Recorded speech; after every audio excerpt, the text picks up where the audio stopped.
Hello everyone, Andy here, and here's what you can look forward to in today's episode. In today's episode, in Team Season Preview 14 out of 32, I was joined by Baltimore Ravens fan Shane Harris from the Third and Long podcast as we preview the Ravens' upcoming season.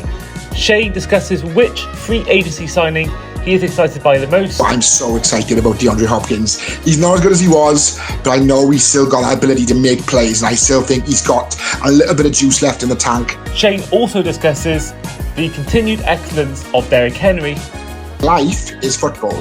And Shane predicts the team's overall record in our win-loss tie section. Hope you all enjoy.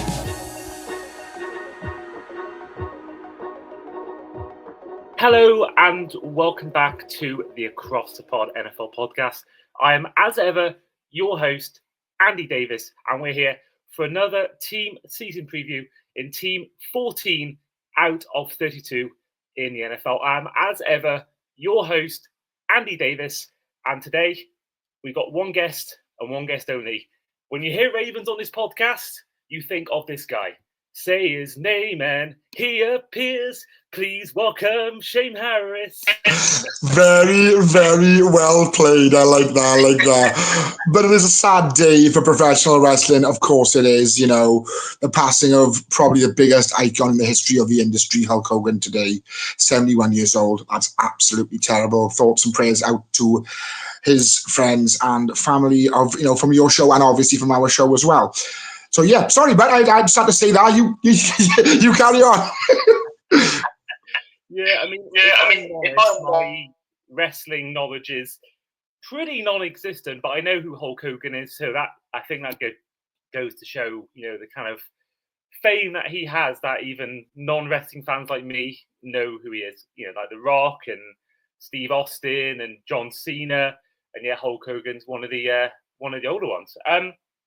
So let's head on to the off-season as a whole for your Ravens. So looking at the main ins and main outs. The main outs include the likes of Deontay Johnson, of course, Justin Tucker, as well as Brandon Stevens, Tre'Davious White, and as well as the likes of Marcus Williams and Michael Pierce, amongst many others. And then the ins include the likes of DeAndre Hopkins, Cooper Rush, Chidobe Awuzie, and most recent one, Jair Alexander. And then in the draft, you took, in total, double-digit number of players, but the first three taken were Malaki Stark, the safety out of Georgia, 27th overall, linebacker, 59th overall out of Marshall, Mike Green, and 91st overall, you took offensive tackle out of LSU, Emory Jones. Now, Shane, for you overall, your thoughts on your team's offseason? Firstly, you missed out on one linebacker that went somewhere, which, if you bleed purple and black like I do, is absolute heresy. Malik Harrison went to the Steelers. And I will say one thing and one thing only. Just like Patrick Queen going there, Roquan Smith, the jersey I have on at the moment, made them who they are. Without him, they go into flounder. Unlucky boys, you know, get out. Judas's. Anyway, I tried to get out of my chest. Brandon Stevens, that's a great pickup for the Jets as well. I think he played well for us last year, very underrated. But yeah, we did draft a kicker in Tyler Loop, who looks absolutely incredible, to be fair. I'm really excited to watch him and see what he can do for us. He's got some really big shoes to fill. And do you know what? I'm so excited about DeAndre Hopkins. He's not as good as he was, but I know he's still got that ability to make plays, and I still think he's got a little bit of juice left in the tank. Awuzie is a very shrewd signing as well. I think I'm looking forward to seeing him because he came over from the Titans. Our draft class, Malachi Starks and Mike Green, talk about two absolute steals. You know what, right? I'm so pumped for the season. It's going to be amazing. I think we've brought in more than we've let go. And as I said, but Lamar Jackson's only 28. He said yesterday in a press conference, I'm only just getting started, and I can't wait to see it. Yeah, I think with Lamar Jackson, for me, it's only a matter of time before he, you know, at least makes a Super Bowl. Obviously, you know, can't guarantee he's going to sit down and win it because, you know, no one has that automatic right to win one. But I think the kind of talent he has, And the same as Josh Allen. I think, if they were in the NFC, they'd be in the Super Bowl by now, and maybe even 1-1 if they were playing the Chiefs on a neutral venue. I just think that, the Chiefs probably, as long as Kelsey's there, they'll always be the favourites, or one of the favourites to win the AFC. I think as soon as Kelsey hangs up his cleats or maybe moves team, I do feel like that would be, I think, the chance for then the likes of Jackson and Allen to step in. But obviously, Derrick Henry keeps defying the age that he's at for his position, but you can't help thinking, 2-3 years time, he'll be either retired or way past his prime. So he's got to really try and win it now. I think, it's not one where it can be done. I think obviously it can go and get running back, or they can maybe get a star wide receiver. But I think whilst you've got Henry there, it's probably his best chance to win it. And I do feel, we touched on it last year, I think we all felt like the year before last, 2023, was the chance. You think about the AFC Championship appearance at home as well. And I think, you think about, you go out and fix what was the biggest weakness in that game, and the lack of the run game against the Chiefs. And I think with that address, Derrick Henry coming in, I thought they were going to win it. I felt all year long that they were destined to win the Super Bowl. It was my hunch since the start of the year, and I thought that was it, but it didn't happen. Of course, slipped through the fingers of Mark Andrews, so close to making an AFC Championship game, and you never know. Even though it was at Arrowhead, could have easily been a win there for the Ravens. I just think that really is actually, that's a really good way to go into our first talking point is that exact point, is the Ravens playoff hoodoo. Lamar Jackson has won 2 MVPs. You could argue he should have won 3 in a row. Although some would argue that he shouldn't have won it the second time around. So it feels like Jackson won it when Allen should have won it, and Allen won it when Jackson should have won it. Oh, Saquon Barkley.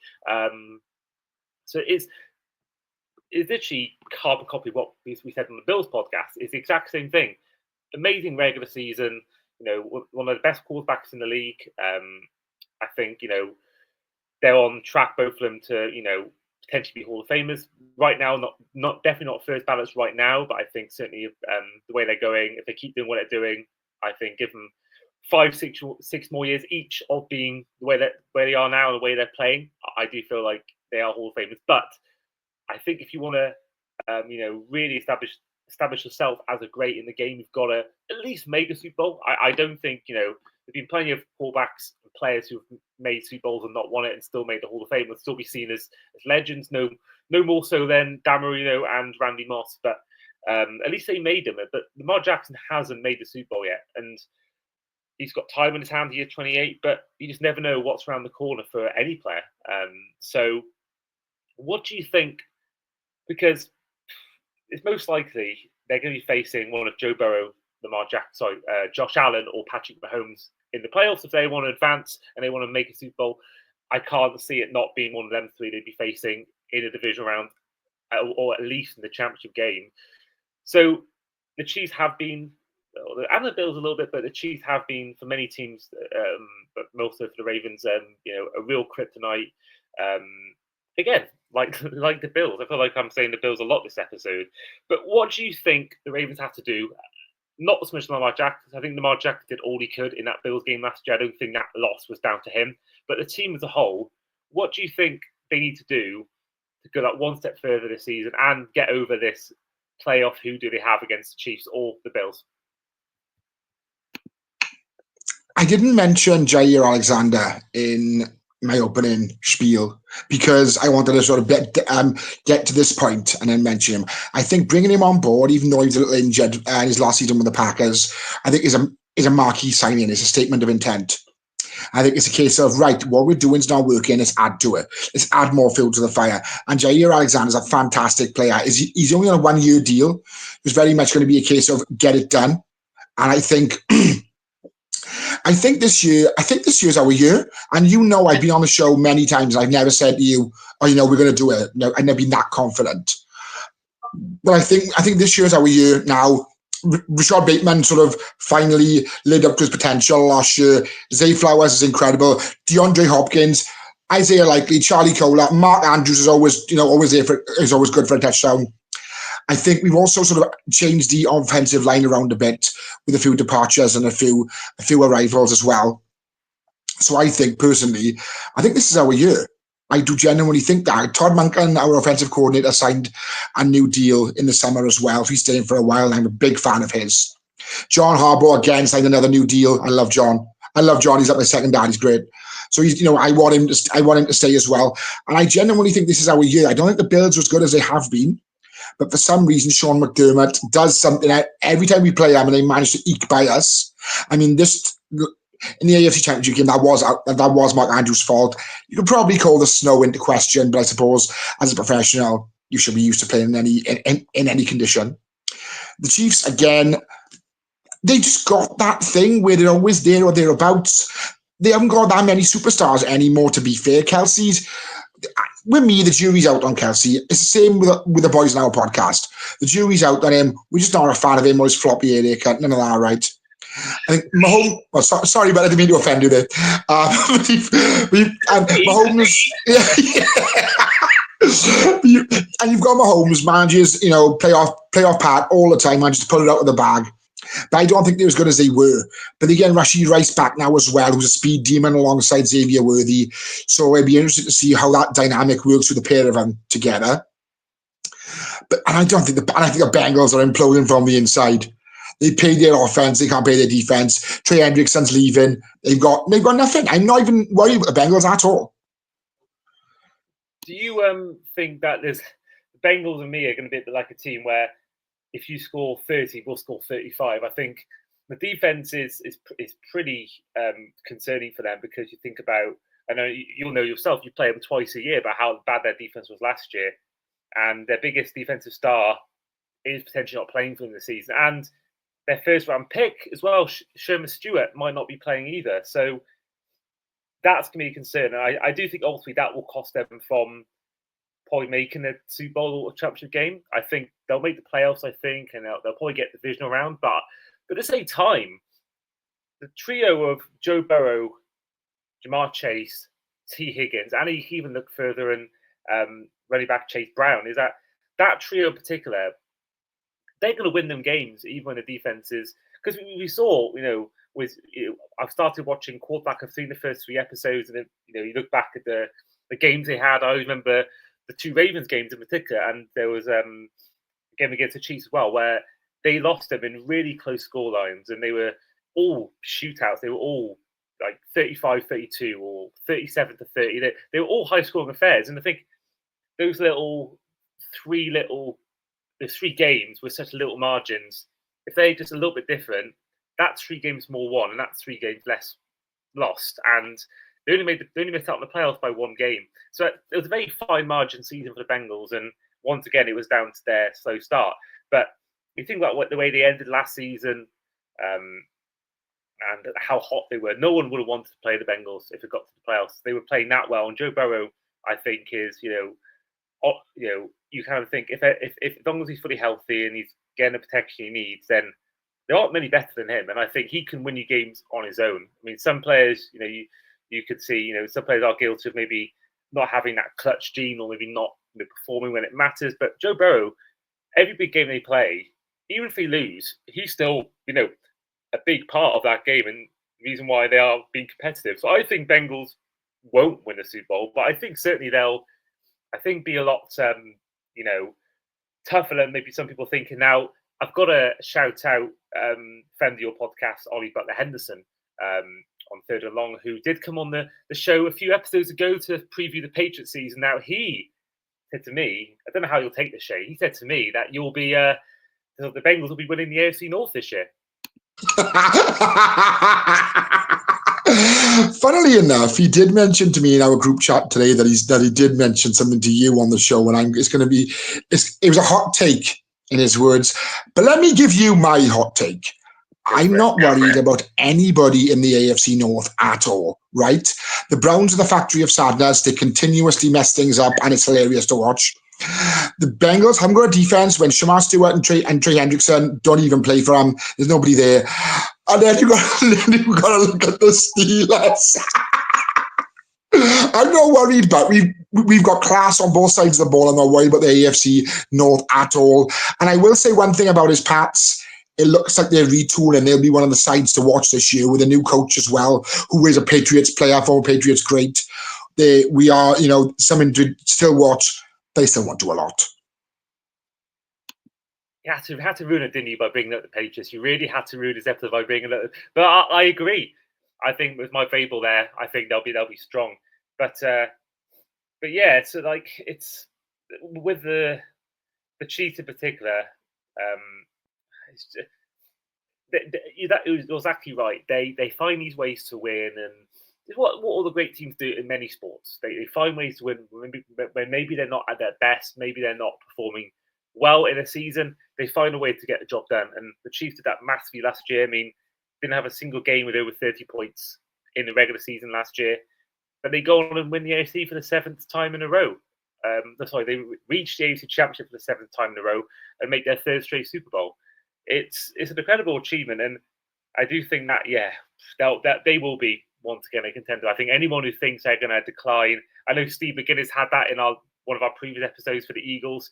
I don't think they'll fall off unless injuries do happen, even to the best players. So I think as long as everyone stays healthy, I think this Chiefs team will be right up there. I think they'll be one of the contenders, and I think until someone beats them, I think right now they should be the favourites to win the AFC. Until someone can beat them in the playoffs when it matters in that AFC, I don't think anyone can really question if they're the favourites or not. But at the same time, this Ravens team is excellent, and I think that if it isn't the Chiefs, I do think it's the Ravens. I'm not going to lie. I think the Bills is a bit of a coin flip. You could say the Bills will win the AFC if it's not the Chiefs or Ravens, but I just think that I would rather Derrick Henry my team than James Cook. I like James Cook, but I think that might be the difference. But heading back to Derrick Henry, actually speaking of Derrick Henry, actually before we do that, this is your final take on what you think it will take to beat the Chiefs in the playoffs, because it has proved not to be an easy feat in the last 10 years for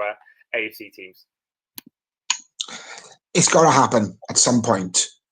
And I'm not going to delve too much into Derrick Henry yet. We'll do that fairly shortly.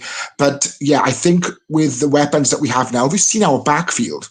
Our backfield is absolutely stacked now. With Awuzie and Jair Alexander and Malachi Starks and Marlon Humphrey and Kyle Hamilton. Come on. They're all names that would start, obviously Malachi Starks, rookie season. But they would all start for most teams. That's an incredible backfield. They're all going to be jealous of us. But I genuinely think this is our year, and I think we beat the Chiefs this year. Mark my words. Okay. I do like that a lot. If I'm honest, I kind of root for anyone who isn't the Chiefs or the Bills or Jets or Pats, because you want to see someone different winning it. You do want to see someone who isn't the Patriots, but you don't want to see the same team win it again and again. So I'd be very happy if the Ravens were to go on and win the AFC, and I think that is partially due to my love of Derrick Henry. He's a guy I always will find a time to want to talk about.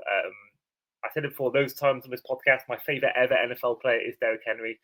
So I do always root for him to succeed in the NFL and make that sort of finally make a Super Bowl, maybe win it. But talking of Derrick Henry, looking at sort of his career overall as a player, he's currently at time of recording, his birthday is not till January, but he's 31 years old. So at the running back position, this is a position where at that age, it's a position where it's devalued. It's it's a position seen as one where it will, decline maybe quicker than other positions in the league. But I think, as we've seen with Todd Gurley, he's 30 years old, so he's a year younger than Derrick Henry, but he hasn't played in the NFL since 2020, and even that was, looking at that season, he played 15 games, fair enough, but Todd Gurley hasn't played since 2020, but he's a year younger than Derrick Henry, which for me is mind-blowing. It just shows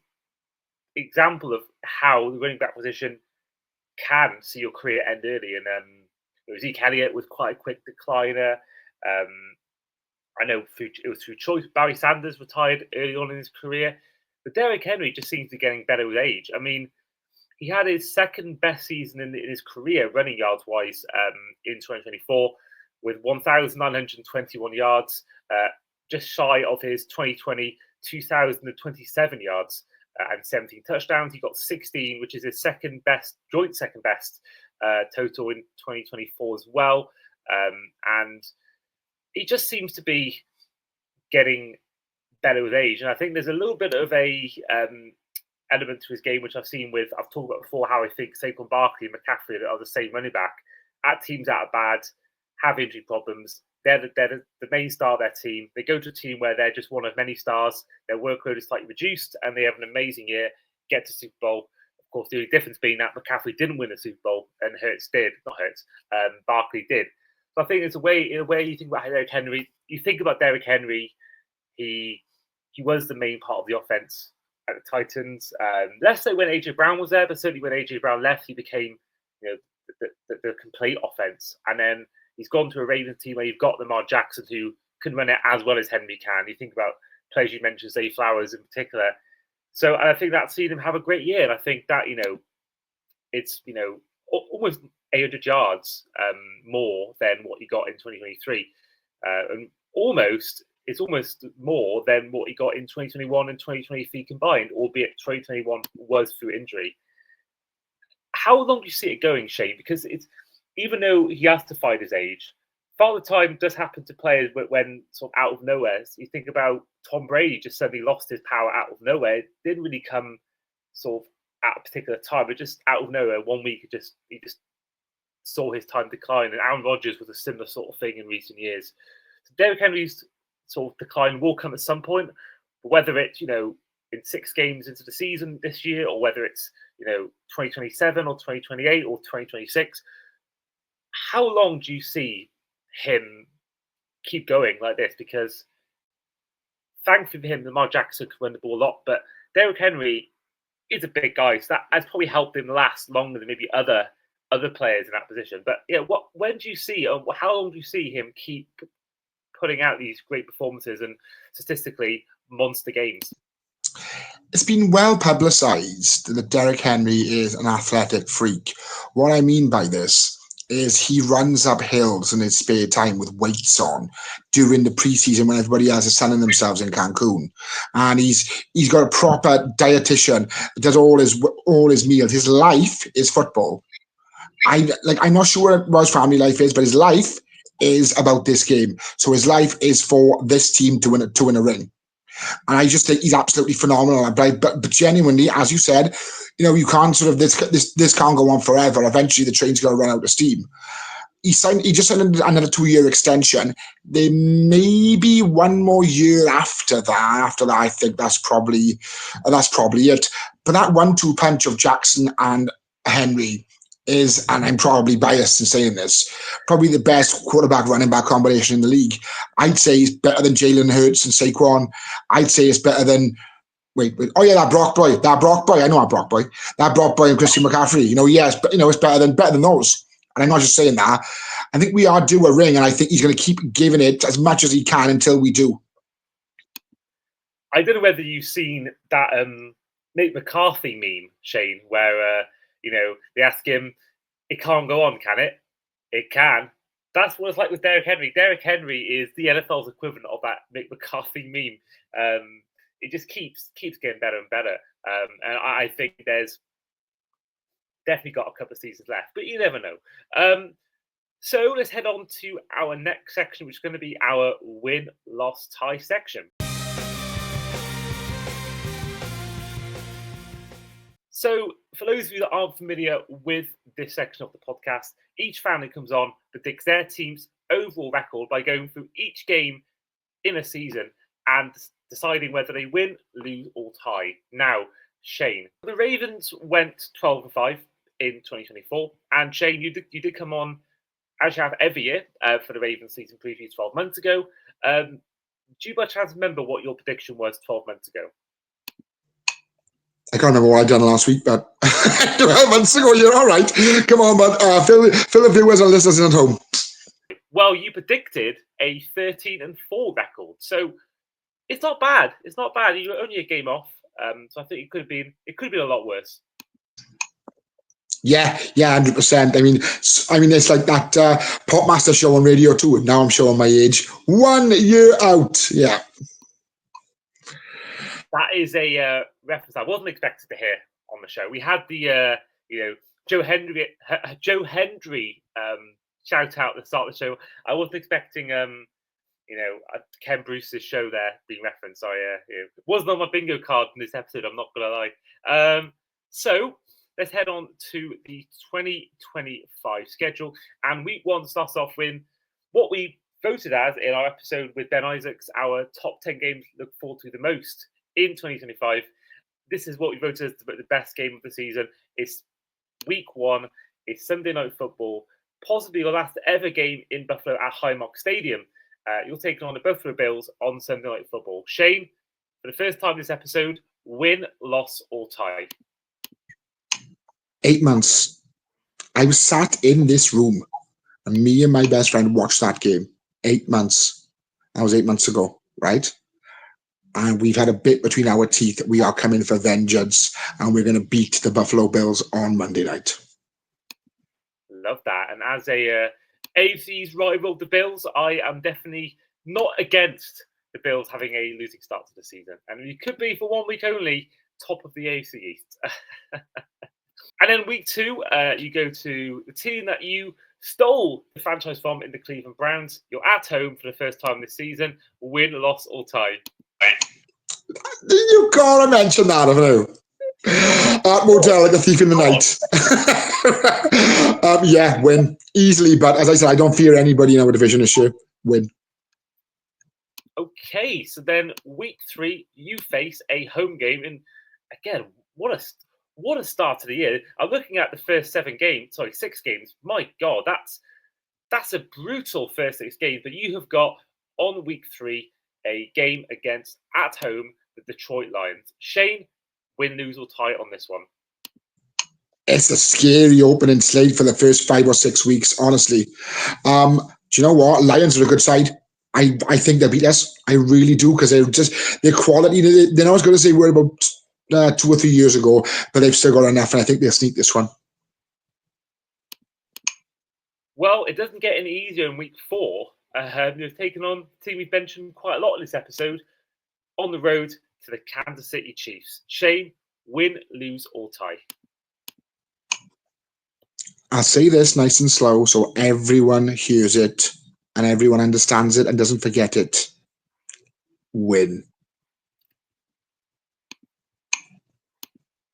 To be honest, I think the Chiefs won't care at that point if they lose this game, because I think we've seen the Chiefs lose to both the Ravens and the Bills in the regular season, but yet to do it in the postseason. But I think that would certainly send out a message, and it shows that you can beat them, because last year you came so close on opening day to beating them, just literally a fingernail away from being in bounds, and that was ultimately a gutting loss, which it could have changed the whole season. Week 5 doesn't get any easier. You take on the Houston Texans at home. Win, lose, or tie? What do you mean doesn't get any easier? What exactly have they done? How have they improved their franchise in the offseason? We've hammered them on Christmas Day, and we're going to hammer them again. I think CJ Stroud is so good, and I think that he is could potentially prove you wrong. I think the O-line is a massive concern for them, but CJ Stroud is really the guy for me, and I think it's you think about the start you've got. I mean, you take away week 2, you've got Josh Allen, Jared Goff, Patrick Mahomes, CJ Stroud, and you got Matt Stafford after this. That is an incredibly amazing slate of quarterbacks those first 6 weeks. Absolutely, and you may even play your old quarterback in week 2 if Joe Flacco starts. You'll be playing a guy who won you a Super Bowl, so that's got to be. I don't think I've seen many teams with a harder start to the year, certainly to the quarterback matchups than this. Yeah, well, I would love to see Joe Cool play against us. I'd love nothing more. Who do you think is going to start for Cleveland this year? I think in the first 3 weeks or the start of the year, I do think it'd be Flacco. I think Penn Pickett's the only one that has a shout. But there's a part of me which has a hunch that I do think Shedeur Sanders could start in the season. I think that he's getting all this stick. I don't know. On paper and not most likely situations, he doesn't play at all for them this year. But there's a part of me that thinks Joe Flacco's really old. Pickett hasn't proved to be a starter at all in the NFL. Deshaun Watson's out for the year. potentially. Dylan Gabriel is a known product as well, so he could easily start as well for that matter. But make him a point where they try Flacco for 3 weeks, he doesn't work out. They play Pickett from weeks 4 to 6, he doesn't work out, and then they think, right, Flacco isn't working, or Flacco's injured, or Pickett isn't the guy. Why not take a punt on Sanders or Gabriel? Now, it could be Gabriel more than Sanders, but I just think I've seen footage of. I know this isn't really one to go by because everyone knows Gardner Minshew and he's not great, but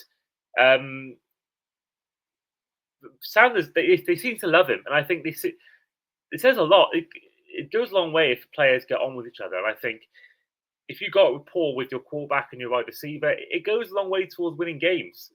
It's why Baker Mayfield and OBJ didn't get on in the Browns, and they didn't do very well as a result of that. So I think if your quarterback and weapons like running back or receiver, they get on, it says a lot, and I think it does help a lot with a team winning games. So I do think, I don't think he'll be starting week 1 at all, either him or Gabriel. But I think certainly by when you play him again later on in the season, which will be in week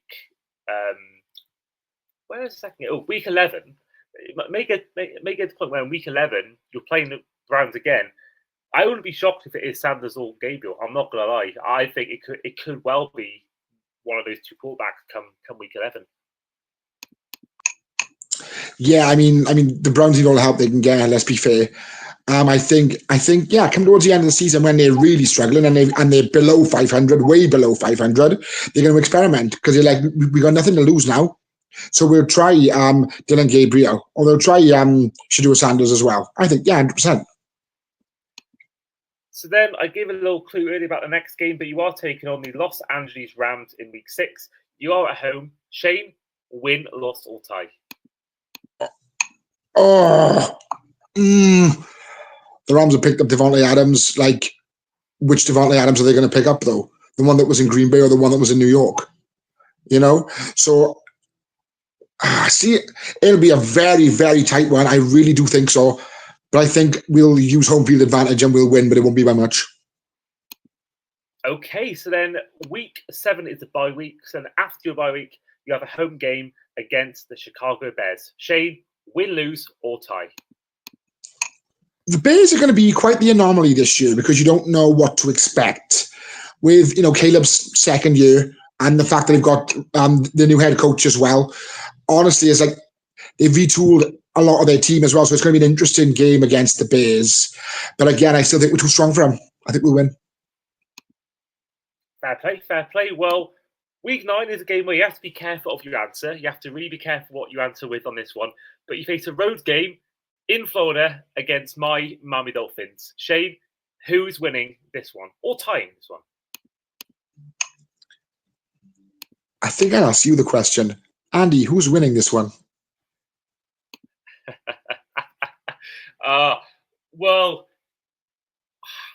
I don't know. We have had some success against you in recent times. I know that's a few years ago, but we had the comeback in Baltimore. We had the win in Miami where I can't think who'd have, was it Christian Wilkins had that sort of flip over sort of touchdown well, it wasn't given, but it was an amazing play. But then equally week 1 of 2019, you absolutely destroyed us. So I think for me, week 19, we are actually recording our Dolphin season preview tomorrow with Sam Moores and Mark Bradley. So that'll be coming out 2 days after this one. So you'll get my views, or maybe my views, depends who's got the week 9 slate out of the 3 of us. But I'll give mine now and not do week 9 in the actual Dolphins episode. Baltimore Ravens. You know what? I've not been too as big a fan, and I'm not expecting a playoff run. But I think you get everyone healthy in our team, we can cause problems to teams. Even if we're 8-9, 7 wins, 9 wins, I think we could cause teams problems. If you get defensive line, it's a big if. If you get the defensive line actually working and protecting Tua, and Waddle and Hill stay healthy, tight end is a massive concern. I wish Johnny Smith stayed, but I think we seem to have had in the McDaniel era the Ravens number. So It's tough. It's tough because I think with you think about A-Chain as well. We've got Mika Fitzpatrick back. I think the defense is underrated. You think about Zach Silo, and if we have Chubb and Phillips back healthy again, they can cause some problems. So, you know what? I'm going to be a bit biased here. I'm going to say we're going to win. All right. I mean, even a broken clock is right twice a day. Even a blind squirrel finds a nut. So yeah, okay, I'll give you that sometimes. Who's your backup quarterback? I should know this. So at the moment, it's Zach Wilson. I mean, okay, let's put it this way. Do you think it's Zach Wilson-led offense can beat the Baltimore Ravens? Because Tua's one hit away from, probably a career ender, and that's me being not funny and being nice about it. Yeah, I think he's had one season where he's played in full, so I think he can stay healthy. But I mean, the season he stayed healthy is when he was at his biggest weight-wise. I think he needs to put on the pounds again because he had a good year that year. I'm not gonna lie. Obviously, didn't win any playoff games, but yeah, I think it's.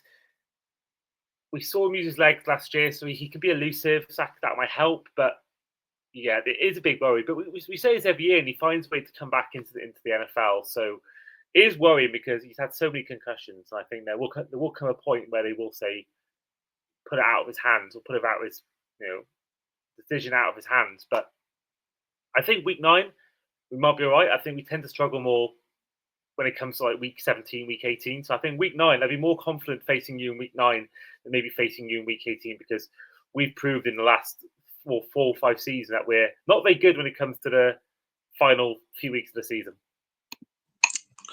I mean, yeah, I'm going to go for a Ravens win because I genuinely think. And also, just for the record, for those who don't know, our backup quarterback, if anything happens to Lamar Jackson, is Dallas Cowboys legend Cooper Rush. Just for, trivia fans out there. Fair play. I mean, he has had some success in Dallas. He came in a few games and had won a few games here and there.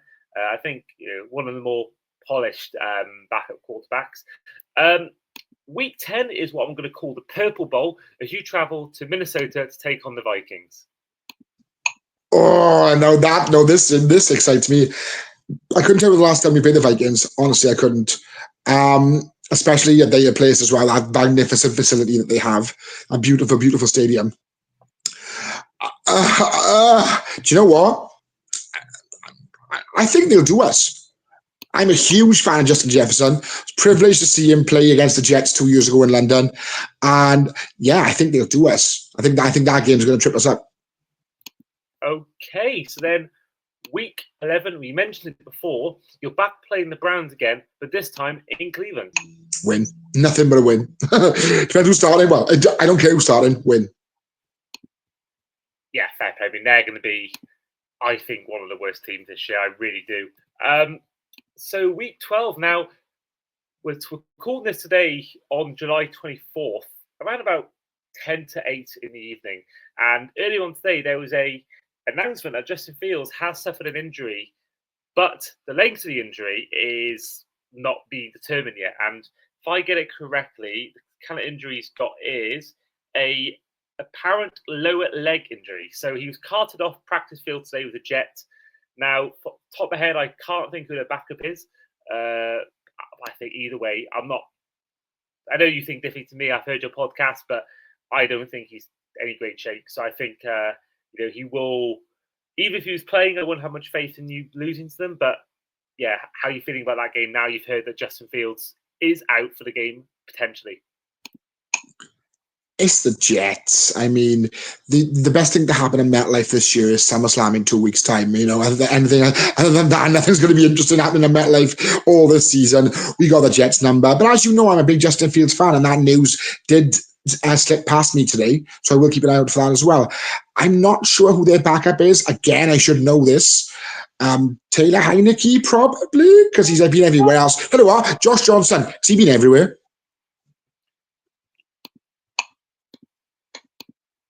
Well, according to the ESPN. I'm going to try and get this ESPN depth chart out because I've literally not even thought about who their backup is in the Jets. So currently, according to ESPN, once it loads, it's going to be Tyrod Taylor. So I think that's.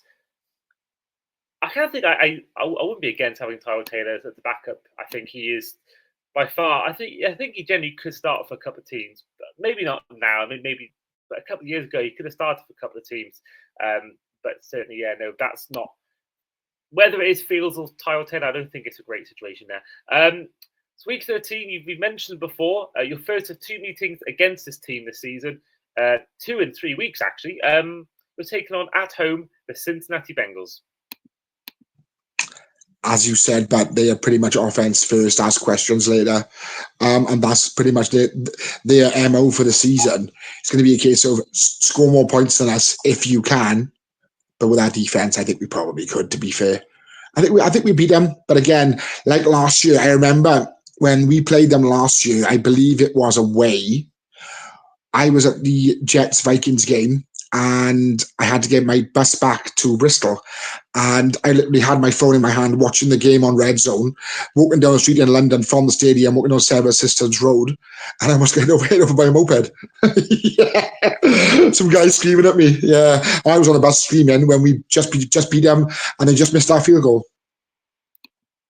I actually remember listening to that episode of the Third and Long podcast when you talked about your nightmare journey home, about your phone being low on battery, and you worried about not being able to get on the bus. And I can just imagine. I'm trying to picture you there in your grey suit in what was a fairly warmish day, trying to rush around, which in London is not easy on the tube. The tube always seems to be warm, no matter what time of year it is. I'm always roasting on the tube. I just trying to picture how stressful that would have been to have all that going on. You're roasting hot. You're in that suit on the tube, trying to rush around, trying to get to your bus. For me personally, that gives me so much anxiety thinking about just how that sort of rush to get to your bus. I'm 40 this year, right? And I like to think I got a good handle on life, going places, doing stuff on my own, no trouble. But yeah, when I was in Victoria Coast Station and my bus ticket was on my phone and my battery died, oh my word, I was panicking. But I got home fine. I'm fine. Everyone, I'm fine. To be fair, thankfully, I think if they would have had, I'm sure there's a way they can find your name on there. They got that little, I don't know whether it's it looks like a card reader, but it's like, the thing they use to like check your ticket. I think they'd have found the way for you, but so there's still that worry, isn't there? Because there could be some jobs worth that may go like, oh, wait, you're not getting on the bus now. So, but no, you can't complain. I mean, I went home every week on the National Express as well, and it's they have in London they have got it down to a T. Other places in the UK maybe not as much, but in London you get National Express or Flixbus. It's pretty reliable. So I think anyone who is listening to this podcast that wants to go to London games, you can do it for National Express. And I know as well for those who want to go to a Wembley game, I don't know whether they still do it. For years they did a service where I've done it a couple of times where they take you there and back on the same day. You get picked up at 9 a.m., 10 a.m. from, or wherever you are in the UK, whatever time that is, you get on the bus, it waits there, and it takes you back it waits there for you, and then on the way back, takes you back. So you can do it all on the same day. So you can avoid, if you're worried about costs and hotels in London or spending money, you can literally get there on a day, drops you off about an hour and a half before kickoff, provided no traffic. You get to your seat, come back afterwards, and you're home on the same day. So I think that is something. A small little hack, I think you can have, for the London games. I will say, right, I do that exact same thing. I go up in the morning and come back in the morning. But the ironic thing is, I was panicking about my ticket being on my phone. When I got on the bus, he didn't even ask for my ticket. He just ushered me on. So all right, sound. Oh my God, that's almost worse. I kind of think, it's the thought of going for all of that, the worry, then you're not even checking your ticket. I mean, you'd rather that way around than the alternative. But I'd be so fuming. You go for all that effort of having to make sure you got your phone charged. And I think, did you pay money for a charger as well? You can buy mobile chargers in Victoria Station in like a little hole in the wall type thing. So yeah, it was all right. And to the point of, I went into the coffee shop in Victoria Station and asked the guy behind the counter, like, as we were going to charge my phone because my bus ticket's on, otherwise I can't get home. He felt so bad for me. He gave me a coffee for free and he said, just mention me on your podcast. I'm like, yeah, but no trouble. Of course I will. Oh wow, that's pretty cool.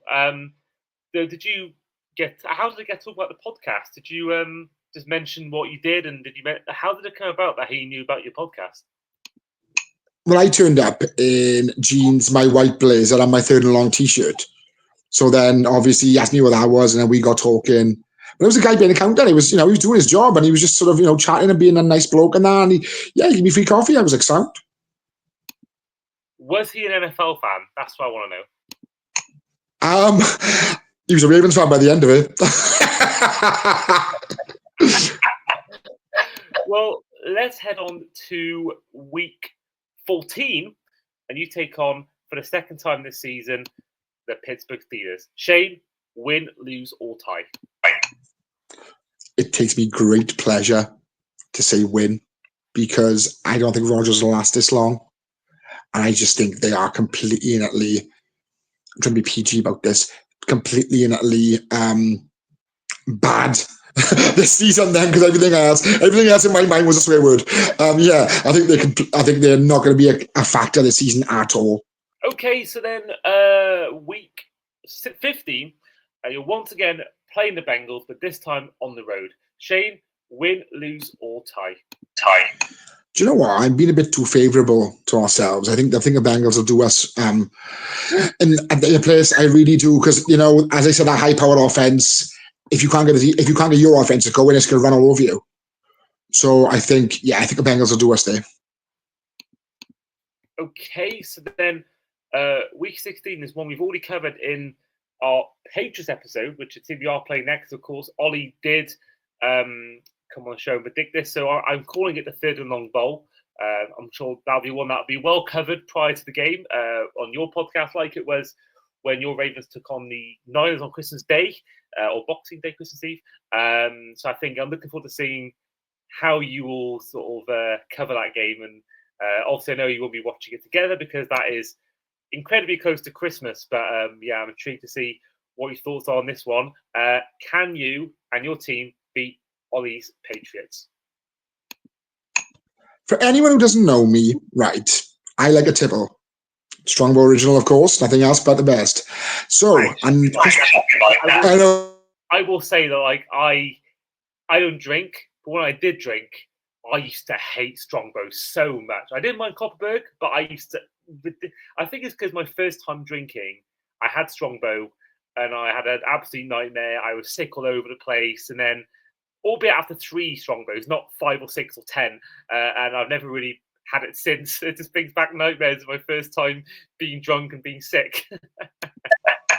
So the point I was making is, everyone's the same. No one likes Bow anymore. I think I'm the only one that's flying the flag that's left. So Christmas Day, obviously Christmas Day is a big drinking day in the valleys, for most families.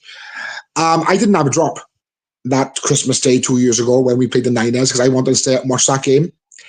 And it was fully worth being sober Christmas Day, because we absolutely annihilated them. And we were supposed to do a live stream, just me and Phil, one live watch along. But for some reason it didn't happen. I think Ollie didn't set it up and then he went to bed or something. But yeah, we absolutely hammered them. And I think it's going to be the same against the Pats this time as well. They're on their way, they're in the right direction, but they're not where we are. Not with the NFL's elite by any stretch of the imagination. You know what? That day brings back a lot of good memories for me, NFL-wise. I remember, technically for US viewers, it was the day before, but for us, it was the same day where we took on the Cowboys on Christmas Eve. But the game started around about, I think it was a 9:20 kickoff, something like that. And I remember it was literally, I was watching it on my iPad because we were watching a film as a family, like we always do Christmas Eve. Normally, Love Actually is what we normally watch Christmas Eve together as a family. And I remember had on my iPad, but my brother, who is also, he's a Raiders fan. My dad had interest more when he's younger. So, he liked the 49ers because of Joe Montana in that Channel 4 era in the 80s. His brother was Packers. But I remember what always happens is Rob's always, shout out to Rob. He always if we're watching it as a family, like a film, and I got it on my iPad, he will always have an eye on it like me. But my dad will always, if he knows the game's getting good, he'll watch it with us. I remember it was literally about 15 minutes into Christmas Day. It was literally like the game went on past midnight. And we finished watching Love Actually. We'd watched something else. I think maybe Graham Norton or Jonathan Ross afterwards. And then literally, I've got for like 5-10 minutes the whole family, my mum, my dad, my brother, and me, were all watching this game concluding, and it ended up being Jason Sanders kicking a winning field goal that got us into the playoffs, confirmed. Which for me, as a guy who's only seen us ever play 3 playoff games my whole life, that was an amazing moment. And I always look back at that same season, that same era, when the next day you played the Ravens on Christmas Day, or the same day for us. Yeah, that game always brings back memories for me. And even though the game actually, was a bad one, it's always one that I look back on with actually a lot of fond memories. I mean, I'm so glad that we're not playing on Christmas Day this year. I am so glad, because last year it almost caused arguments in mum and dad's, because I go back to mum and dad's for Christmas every year, and it's on Netflix, as everyone knows, and they've only got Netflix in my parents' bedroom. So they're all downstairs, they got Top of the Pops 2 on, they're having their turkey sandwiches, a couple of cans, what have you. And I'm like, look, the only thing I want today is to watch my Ravens play. That's all I want. So I watched the first half, fine, everything was cool. And then my dad decided he wants to go to bed at halftime. So I was deep in the cans at this point. I've been drinking since about 1 o'clock, I expect. And so I was freaking out that I couldn't watch it. And then one of my friends lent me logins for Netflix, and I watched the second half on my phone. Me and my mother had a few words that day. A few stern words were exchanged. Like, that's all I wanted was to watch the Ravens. So I'm just happy that we're not going to be causing arguments this year. Yeah, I do find out with the, as much as I love Christmas Day and Boxing Day sport, whether that's football or American football or whatever, the basketball, the ice hockey, I find that there's always that thing of almost feeling guilty for watching it. It sounds terrible saying this, but I always find that, like, you almost feel like you kind of, it's almost like when you're a kid, you're trying to stay up later than you meant to. You're trying to sneak around the house. You're trying to, or put on like a scary film, or put on something that's not PG on the old 900 channels back in the day. But it feels like that when I'm watching sport on Christmas Day. It just feels like, thankfully I get to have an iPad, so I get to use that, and I have that iPad so I can watch that. But I can't imagine back in the before iPads were a thing, before Sky Go or DAZN was a thing, NFL Game Pass. I can't imagine trying to watch an NFL game on Christmas Day in the early 2000s. That would have been, I think, impossible, because trying to get the whole family to watch sport that at the time no one would have been interested in, I imagine that would have been a nightmare to try and navigate. So for those who are, this year your teams are playing Christmas Day, particularly Chiefs fans, good luck to you, and hope you can find a way to watch your team play on Christmas Day. Moving on now to the final. Well, that was actually your final home game of the regular season against Patriots. So then the next game is a road game at Lambeau Field. Jay Alexander returning to his old team as you take on the Packers. Win, lose, or tie? Homecoming. It's the first time the Packers have drafted a wide receiver in the first round in many moons. So we'll see how that one goes. Will it be a case of us resting starters for the playoffs at this point? It might well be. And again, like, you don't know where Green Bay are going to be at this point as well, because they are one of those teams that are there or thereabouts. I think they'll beat us, because I think we'll be resting our starters at this point. Okay, so then week 18 is a road game against the Pittsburgh Steelers. For the final time this episode, win, lose, or tie? Win. Big old win. Big old W. Sticky towels. Yeah, I can't say the rest of it. Okay, so 12-5 is not a bad record. That easily gets you in the playoffs. And with that'll mean postseason berth. You kind of maybe hinted it earlier in the episode. How far will you go in the postseason? I still can't swear, can I? Not allowed? Floor is yours. Thank you, bud. Fucking Super Bowl. There you go. You heard it here first. Super Bowl, Ravens could be coming their way. Now, our final segment was going to be our Fan Asks Fan segment, which is new to the show this year. Each fan who comes on will ask a question to ask the next guest. This could be about their own team or about the NFL in general. Now, Shane, Our last episode was the Green Bay Packers, and Adam Martin wants to ask you a question, which was, will your team have a top 10 defense this season? Adam, firstly, what kind of questions are? Secondly, nice to meet you. I think we'd be at least top 5, easy with our. As I said previously, our secondary is absolutely stacked. And I think with the likes of Kyle Hamilton, who is going to be earning some money when it comes to contract time, 100%, we'd be top 5, if not top 3. Great stuff. So now, Shane, it's your job to ask our next guest a question in our next team season preview. Of course, for those listening or watching at home, and Shane as well, we don't know who the next team is going to be. We like to keep that a bit of a surprise for the viewers for the next episode. So, Shane, for you, what is your question for our next guest? It depends. What team is it? No. I can't tell you. That is a surprise. Okay. Can you ever see your team relocating to a different city? I mean, the team that we've got planned to go on next. Now, this is not guaranteed because they are literally due to come on any minute now, but you never know how things happen. So, yeah, I'll be interested what they answer that one with because I think it would take a lot for this team to relocate, but you never know. This person might think differently. But there we are. That is the end of the episode. First of all, Shane, thank you once again for coming on the show. Always a pleasure, my old buddy. Always nice to catch up with you. Well, likewise, it's good to see you as always, and you are our resident Ravens fan. So whenever the Ravens are on, I always think of you. And of course, you are playing the Dolphins this season, so I'll be getting you on the podcast during the season, whether it's reviewing the game or previewing the game. So for those listening at home or watching at home, you'll hear Shane's voice again, no doubt, throughout the season. And of course, if they get to the playoffs, which we assume they will do, we'll get him on for our preview episodes of each game they play in the playoffs.